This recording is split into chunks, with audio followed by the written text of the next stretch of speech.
All right, we are recording. Good morning. It is week number 6. So we've officially gone through 6 weeks of this year, which, good news, we are in February. And those of you who have someone that you love, it's Valentine's Day this weekend. Don't forget. Looking at the gentlemen in the room mostly, uh, especially the don't forget part.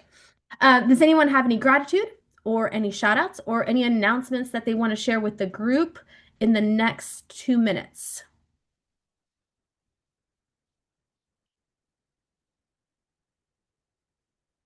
Kevin, yes, sir? Yeah, I'll go ahead and go. Obviously, we had that awesome Place Day in the morning yesterday, or not, yeah, not yesterday, Tuesday. So I just want to give a bunch of gratitude to Place, to Adelina for organizing it. The energy in that room was amazing, and I just left feeling so great and feeling so proud. Yeah, it was cool. Right on. Who all did it in San Antonio? Who all went to the type coach coaching training in San Antonio? Anybody in the group? Okay, have a few people. Yep, yep, yep. So we had some Austin and some San Antonio. It was really good. It was really good. Deldy, I think, nailed it when she said, most of us have communication opportunities. Um, so I would agree with that. I would agree with that. I'm going to go ahead and spotlight a couple people so that we can get started this morning. Whoa, hello, Carissa, and let me do Akash as well. And this will be really fun. Here we go. Add spotlight. Oh, there's my people. Fantastic. Okay. So the reason I wanted to talk about who has had, 7 closed or pending so far for the year, because next week is week number 7. So I wanted to see who in our Texas organization was already on pace or ahead for just a monster year and what could we learn from it, right? And so we're going to talk to 2 agents just doing a lot of business right now. It's not luck. You're going to find that it's a lot of pipeline, it's a lot of systems, it's a lot of skill that they're bringing. And so we're just going to pull back the curtain and whatever that you feel called to, I want you to just replicate. So we're going to move fast. We're going to have some short answers, some real tactics, and not a lot of fluff. So, question 1 is going to go to Carissa, not Carissa, but close enough. Tell us where you're from, like what kind of price point you're in, how many you've closed and pended this year, and about how many buyers and sellers are you holding active like right now? Okay, so yes, my name's Carissa Ortegon. I live in South Texas, McAllen. We serve the greater McAllen area. I'm on the Del Ortegon group. So Brownsville, Harlingen, Coastal Bend area. We have a team that works that whole area. I Nice. focus mostly greater McAllen area, South Padre. I'll do some deals depending on if it's certain investors that I've been working with from wherever. Um, and how many how many I have under contract right now? Price point. How many have you closed? And oh, well, however you want to go. Price Yeah, point. so I've closed 4 this year. 3 of them have been for sellers and one was a buyer. So this year I'm really making this shift. Last year I was so buyer heavy and getting really tired and realized, okay, I need to be strategic about who I am working with that is a buyer and really focus on sellers. So that's really been a big shift for this year. Average price point for me. Really around 350. I had a little bit higher of a price point, but it just depends. I took a few lots last year as well. So I hear that. I hear that. How many do you have pending right now? pending, I have 5 pending. I had a couple closings this week, and then um, I have 2 closing Friday and then another one on Monday, but I should have Congrats. another one under contract. We're about to write up a contract for a commercial lease. So And at like yes. any given time, how many buyers and sellers are you working with that are not under contract? Like if you had to guess. Oh man. Um, I have about, I would say like seven Okay. buyers and then 8 sellers. Okay. Very good. Akash, same questions to you. Sorry, took a minute to unmute, but yes, Akash, I am here with the Texas Realty Group in Austin.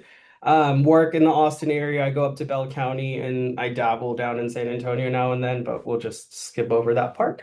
Um, my price point this year currently is in the fives. I'm hoping to protect that as much as I can, but I think I always average somewhere in the fours every single year.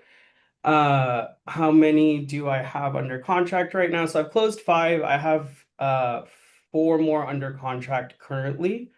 Most of them are going to be buyers right now. I have a lot of listings and I'm sitting listing heavy, but they're just taking more time to sell in our market. So active listings, I have about 15 active listings, two coming soons, and two more that I'll be signing essentially. And buyers, I'm working with about seven right now. Okay, so full plates for both of you, it sounds like. And again, I want to remind everyone who listens back to this, we are only 6 weeks into the year. So, I think I don't know if I'm counting this up correctly, but we're like at 8, 9, 10 pending closed for the year, and it's February 12th. So a lot is happening. So let's talk about where your deals are actually coming from. Um, where were like maybe the last 5 deals? Where did those come from? I'll go to Akash and then I'll go back to you, Carissa. Yeah, I think most of my last five were all team leads and Movoto, and then I think there was one quickly sprinkled in there. But very buyer heavy, and that was like purposely done towards the end of the year when rates were climbing down. I just reached out to everyone that I spoke to beforehand, and like some of the people I closed, I spoke to them 2.5 years ago, and we closed this past January, basically. I have a quick follow-up for you, Akash. Mhm. What does it take to be on team leads? Like, how do you get on team leads? So it's a Brevity Health Report. I'm a partner, so it's only 35 contacts with 50%, but the rest of the team it's 50 contacts with 75% of the Brevity Health Report done. So what's an example of stuff on the Brivity Health Report that you've got to be like, got to keep your database in tip-top shape? Yeah, it's an auto denial if you have more than 10 new leads in your database. So it doesn't matter for the rest of the categories essentially.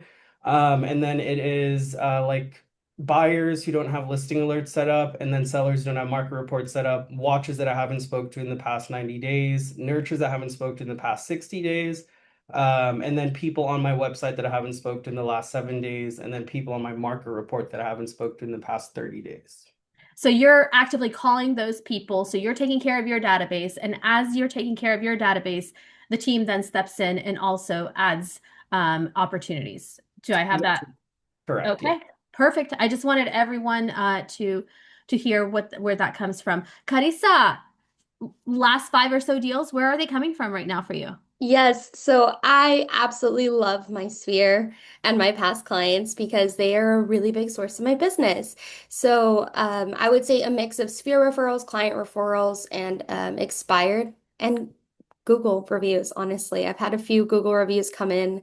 My last closing came from a Google review, and I've been hearing that more, which was a big push from the production contest. If I had all of my friends giving me reviews. Even if I hadn't closed a deal with them, they were reviewing my work ethic and character. And people just started saying, "Oh, I saw your name on Google."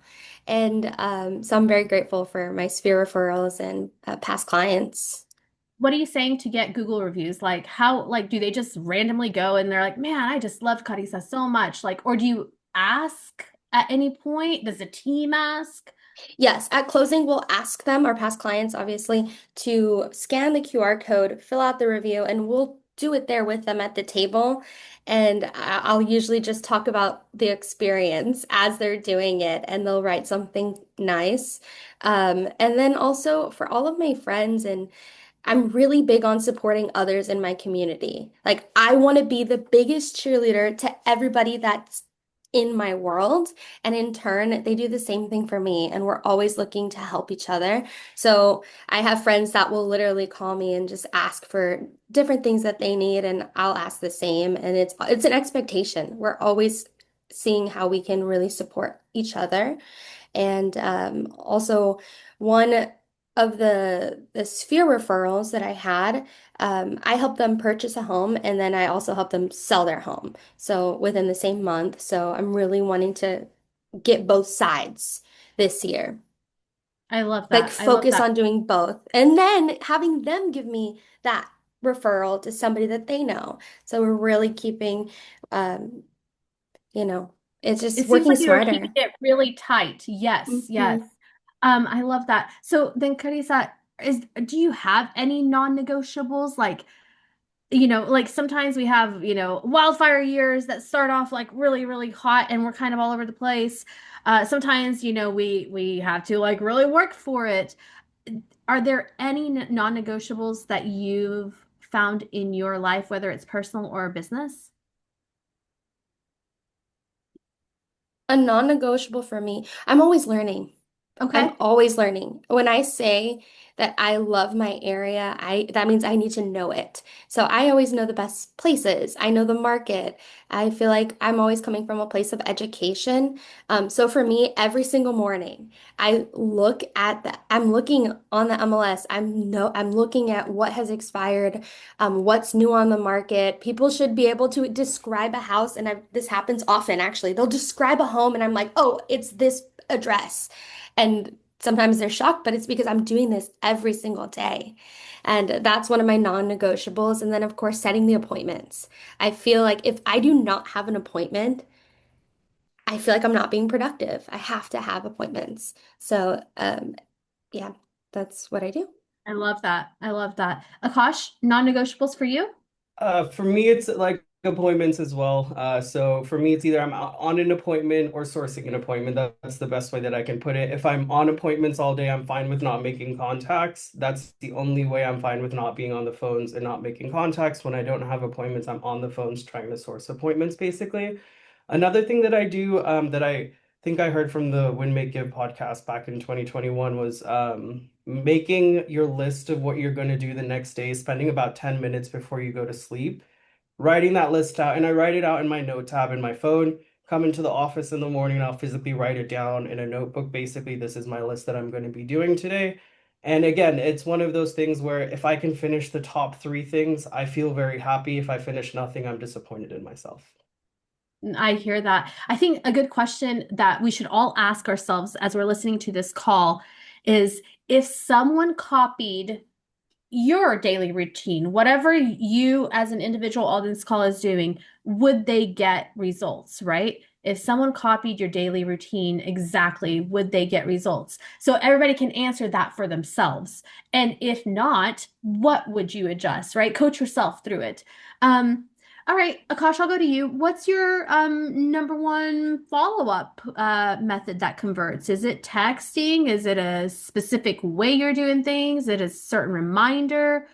Voicemails that you leave? Like what's a follow-up method that we could employ? Yeah, so I'm a person that I will bother until I'm told to back off because, realistically, I've made a contact and a connection with a lot of these people that I'm following up with, and we've had conversations, and sometimes they'll ghost me. So I have tasks set up, of course, and a lot of people will go through that task black hole where you're calling these tasks over and over again and they're not answering. You're like, okay, I'm sick and tired of calling these people. So I'll slide in text messages as I'm leaving them a voicemail, and I have a bunch of text copied, like just text layouts in my notepad that I'll copy and paste, which one of them is, hey, just left you a voicemail, please let me know when you're free to chat. So I'll leave the voicemail, copy and paste that in a text, send it off to them. If they don't respond and I call it a second time, it's like, hey, I just want to make sure I'm not pushing you any further. Do you want to purchase a house still? And just ask that question straight up. If they don't answer at that point, I will just move them to inactive, which they get the team giveaways at that point, but then I'll clear my database that way.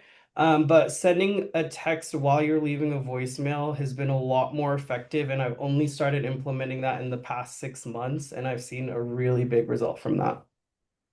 I love that. I love that. Same for you, Carissa. Um, any follow-up method that is working really well for you right now? I started texting. I've gotten so many appointments through just texting. If somebody's not answering, I will send a message. If they don't respond to the text, I'm the person that of course they want to talk to me. So I bump the message. I'll put a heart or a thumbs up, ask if they saw it. I mean, I don't want to bombard them, but I'll typically do that. I'll do a thumbs up or send a text message as well. And that's actually got me 3 appointments just through text. Someone asked me the other day, I mean, of course you need to be making your dials, but someone said, "Oh, it's been really quiet. How did you 3 appointments through text message, and I actually met with them. Right on, right on. Um, Mhm. is there anything, that you say in your text that, or is it that you're just authentic, or is it that you're just so consistent? Like, do you have Timing. magic words or authenticity or cadence or combination? Yeah, so I think timing is everything. And Okay. I love the Brivity notifications that someone's been on my website. And I will use that to my advantage. I get a notification, they're on my website. I send them a text. Hey, I was just thinking about you. I'm highly relational. And I'll say, oh, I saw this and I thought about you. What have you been At the looking at? same time when they're on your website? I mean, I try Pretty to give much. it like a few, Okay. like I'm not doing it in the same minute, but 10 minutes later. Okay. And that's something that I love to do. I'll filter. I use the filters and I'm like, okay, who's been on the website in the last 30 days? Who's been on the last site in the 24 days? And then I'll do the notifications. As soon as I get one on my phone, I'll just send a message, follow up with them. I love that. I love that. So it feels like a coincidence, and it's Right. not. You're just using the tech that you already have. It's intentionality. Okay. I like it. I like it. Um, okay. What's one thing that you feel like you do that maybe not all agents do? Is there anything that you can think of, Carissa? I do believe that one thing that sets me apart from other agents that I do consistently and kind of religiously is I'm on Area Pro. I'm on Remine. I'm really looking at the market every day. And I know I touched on that a little bit already, but that's something that I pride myself on, that I'm constantly doing these things because it's positioning me as a local expert. I know what's happening in my region. I know what's happening. I know what the new developments are. And when somebody asks me, I'm prepared to give a response. I love that. I love that. Mm-mm. Akash, anything that you feel like you're doing that maybe some agents aren't doing consistently, perhaps? Yeah, I would say it's the old school, just nitty-gritty, boring stuff of I'm in my office 30 to 35 hours a week dialing people. Like that is for sure still something that I haven't lost after 5 years in it now. And I'm going to continue doing that. And another thing is like on my listing sides, I feel like the communication and the weekly follow-up that I have with my sellers, I know a lot of agents aren't doing. Because when a price reduction conversation comes up, they know it's coming and they're fully like they're willing to do it. It's a dance right now in our market, but I send out weekly emails with basically all of the Zillow views, all of the Homes.com views, and then also the link to the Homes.com website along with showing feedback. And that's a weekly thing that I'm sending out with them and then hopping on a call with them weekly to be like, hey, this is where we're trending towards. That's where I feel like with people who are heavier on the listing side, I don't think that's happening as much because the expired listings I'm taking over, they're not mentioning anything like that. I love that. I love that. Um, Can I add to something? yeah, please do. Yeah, one thing that I actually do all the time because what are you going to do with all that knowledge? I'm always putting a list of, so I have at any given time 3 to 5 people that I can call and say, hey, I found this opportunity for you. And if it doesn't fit for them, I go to the next person. And I'm always identifying, properties that are, $90 per square foot that they could flip or, something that really matches what they're looking for. And I'll have a list of those on a note. And sometimes when I'm talking to investors, I'll say, "Oh, I have an exclusive list of properties with whatever they're looking for," and then, but they need to meet with me in order to get access to that. So you're not relying solely on just listing alerts going out. No, no. Okay. I want everybody to hear that because that is like baseline. Like we all do that. And you're going the extra mile for this. Question for both of you. Are you guys doing texting only like you type it in, or are any of you sending video text? Ooh, I love a good video text. If it depends, if it's Sphere, I love to do audio. I don't really do video, but audio text if I'm using my phone. Okay. I'm a texter through Brivity, and I do a lot of Google Meets though. So when you're my client, like we hop on a Google Meet probably once a week usually. But it's usually just text messages for me. Okay. Got it. I want to jump into skill. Like obviously lead generation matters, but conversion is how we make money. So when someone says we're not ready, Akash, what do you say? So for the I'm not ready thing, I kind of course, I'm going to try to dig in deeper, but the first thing you're going to get just like, oh, the time doesn't feel right, something like that. And it's like, oh, that's very interesting because I've heard a few of these different objections in the past, like, I can't afford the down payment. I don't want to break my lease. I don't know if my credit is good enough. And believe it or not, all three of those objections were able to get you into a house still. So is that one of the three that you have right now? And most of the time it's yes. So then it's yes, we have down payment assistance. We have programs where we can negotiate for the seller to break your lease. We can get you connected with a credit repair specialist to get you on the pathway to purchase, essentially. But it's the way that I always tell the team here is just drop in little nuggets, like just little nuggets, and then figure out what the real objection is. Because once you start giving nuggets, they'll feel more open to letting you know, oh, you know what? Yes, it was the credit issue, or yes, I don't have enough saved up for a down payment. I love that. I think what I heard Akash say, you guys, is everybody's going to have a different demographic or a different type of client. Whatever you think the maybe two or three objections that your type of client might have, like he's bringing them up like ahead of time and like making it okay and not weird for them, it sounds like. Mhm. I love that. Carissa, when someone says we're not ready, like what's your go-to lines? What do you say? I'll ask another question and get to what is hindering them or preventing them from moving forward, and then find the solutions for it. I just had someone who said, "Okay, I'm going to meet with four agents. I want to interview them. I'm going to list in 1 month." And I asked why. Like, what's important to you about a month from now? And it was doing the repairs, fixing Okay. this window, yard, and getting the house cleaned. I did all of those things within 3 days. I sent someone out there. I said, "Hey, well, actually, when you work with me, I will find the best quotes for you, send them out there. We'll get your property ready to list." And after I did all of that, he didn't even want to interview any of the other agents who have all been in the industry for over 20 years. And that happens often. People that say they're going to interview other agents, they will end up meeting with me and listing with me. And it's because of the time and also the value that I bring them that I just solved all of those problems and now we can list next week.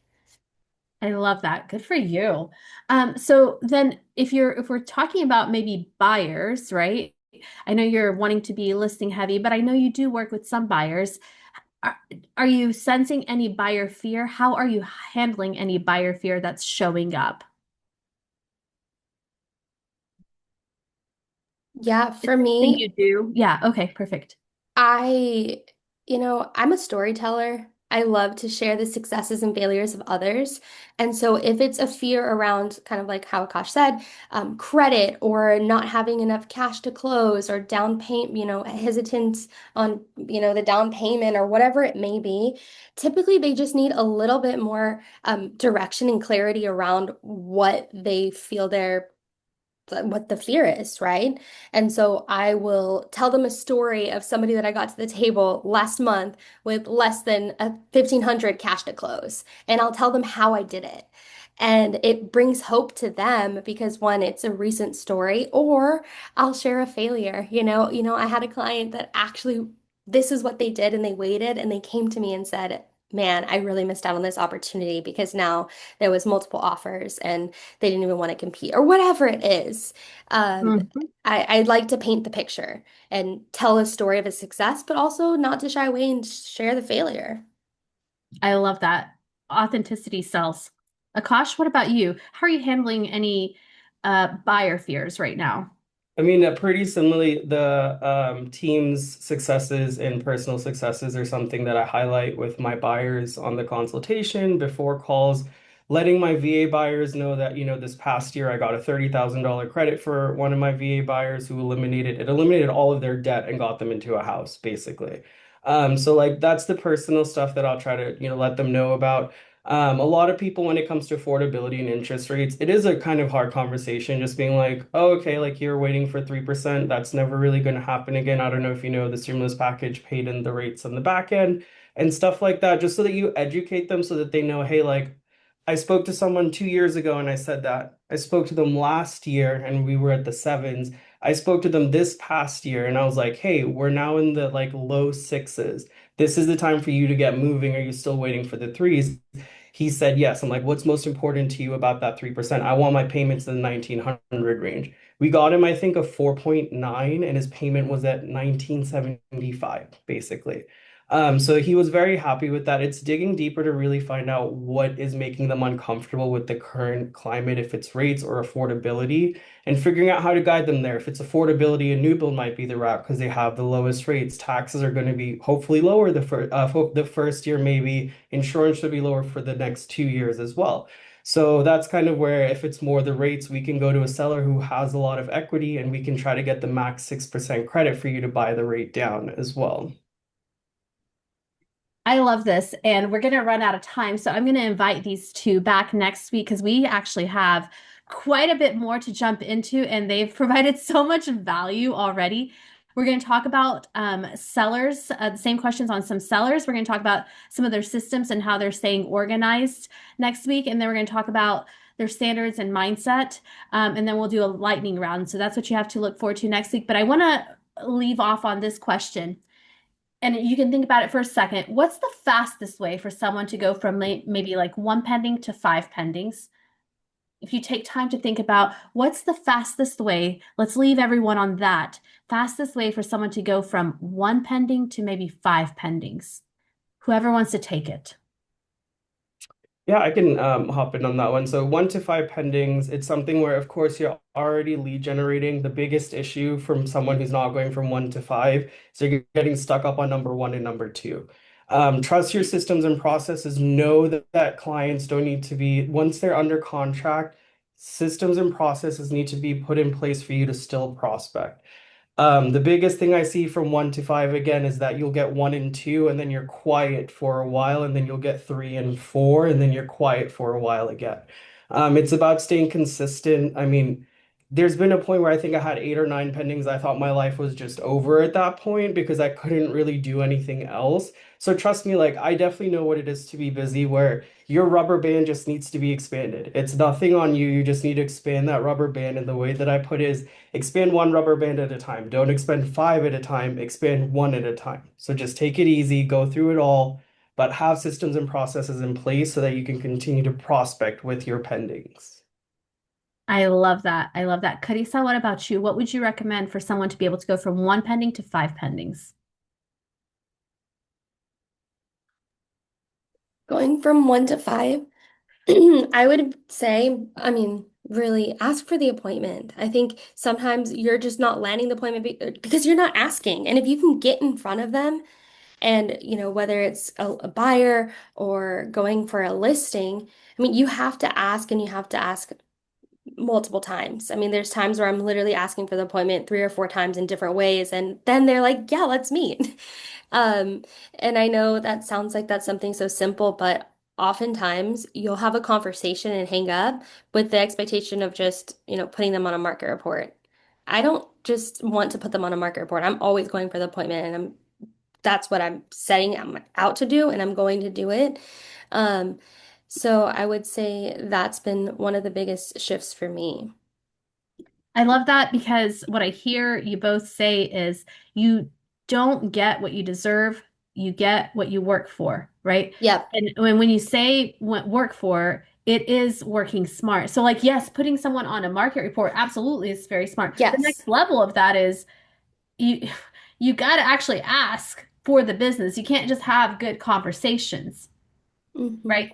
And so none of you guys are doing this as entertainment. It sounds like you guys have fun. You guys are not very boring people, so that's fun. And you're very intentional, very intentional. There's some intentionality behind it. Is your life perfect? No. If I opened up your database and tried to find opportunities, bet I could do it for all of us, not just these guys. But even with the imperfections that we all have, if we manage the few things that matter, we can see really great results. So really looking forward to, I hope you're available next week because we have a lot more to talk about, guys. Well, if you're not, we'll figure it out. Appreciate you guys. Don't want to hold you up too long. Get on the phones, get on your follow-up, get on your video scripts, whatever it is that you guys guys need to move forward today, go out and do it and get that first pending, get that second pending. Trust yourself, trust your team that you can go to 3 to 4 and 4 to 5 and 5 to 6. So excited to see it happen. Bye, guys. Have a good rest of your day.